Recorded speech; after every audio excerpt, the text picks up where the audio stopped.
Hi traders, this is Dr. Barry Burns with TopDogTrading.com.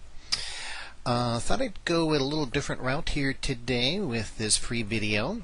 We've talked about moving averages, we've talked about some indicators and so forth, but another tool, or I should really say toolbox, that I use is market geometry. And market geometry is, as I just indicated, really kind of a little portfolio of tools.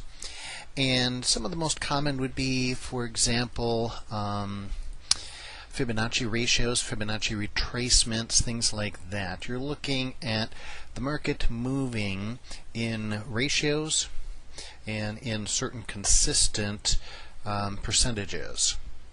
So, for example, again, just the most basic thing that pretty much everybody knows would be a Fibonacci retracement. Here we go. Okay, so if we took from this high to this low, for example,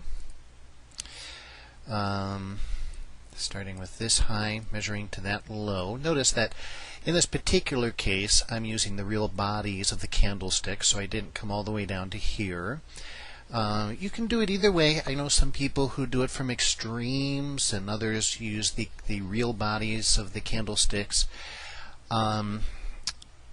The way I look at it is, yes, I could go down to here, but does this value really matter? A lot of times I talk about what's meaningful in the market. Okay, so what I mean by that, it depends on the context, but in this particular case, is this price zone here, the fact that the market moved down here to this low, is that meaningful? The answer would be no. Because for those familiar with market profile, this is actually a rejection of value down here in this area. The market did come down here and then pulled all the way back up and closed up here. So it tested this zone, if you will, this price zone, but it did not find value there. It said, no, the market is worth more than this. And when I say the market said it, that means all the participants in this great auction called the stock market. This is the S&P daily chart, by the way.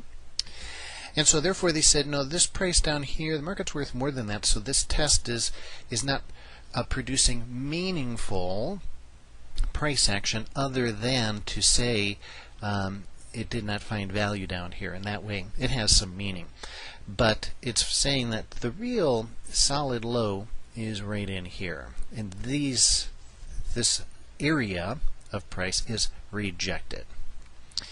So that's why I drew it from there to there.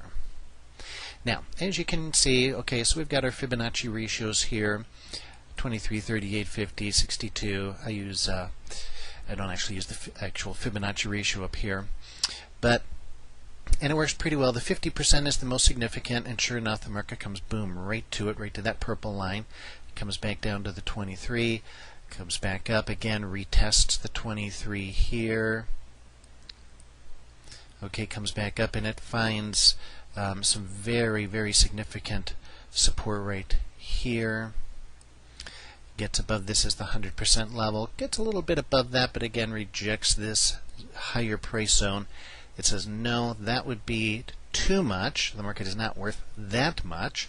So rejects these higher prices and comes right back on down. Okay, so that's the one that everybody knows. That's baby stuff. So let's take this off of here. Let's take this off of here, and let's. Oh, I'm putting new ones on every time. That's what's going on. There we go. Okay. Now, what we've got is a Gann fan. And actually, we're not even going to do a Gann fan, we're going to do a Gann box. So we come on up over here, look for this high, draw it back down into here, and boom. Okay, now I don't have time to explain all of this because these videos have to be pretty short, but here's the bottom line of how this works. So again, I'm using the same 2 points of reference, significant high, significant low, and you'll see again we have some nice horizontal lines here, and those are basically the same ratio. See, there's our 50% right there that it comes to. But now we have two other types of lines. Number one, we have vertical lines. This measures time zones, not just price support resistance. It actually creates time support resistance. And then we also get angles. So you see the market did respond to this angle right here and in through here as well. But let's just talk about time today. This red line is the 50%. Remember I said 50% was the most significant, 50 and 100. So that's 50%, that's 100, and there, that red line there again is 50. And if you notice, of course 50, now this is where we marked it, so we can't really say, oh, look how significant that is. We moved the 50% line to that, so that's just because we put it there, we plotted it there. But then the 100% line would get a lot of energy coming back into the market. Big, big, big green bar there. If you can see that big, huge green bar. We come back up, and then here's the next 50% line. And again, this just happened. Boom!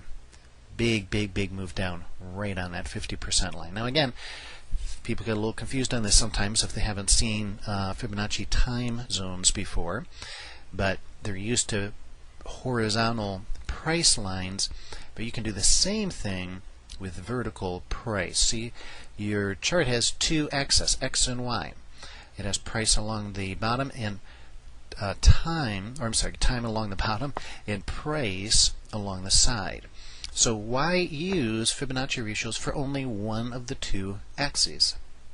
Use it for both. And traders have been doing this stuff for years, and it's very, very powerful.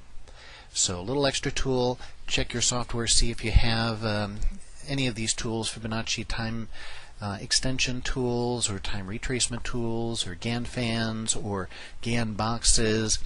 Some of the more rudimentary charting software programs do not have these excellent tools. The more advanced ones do.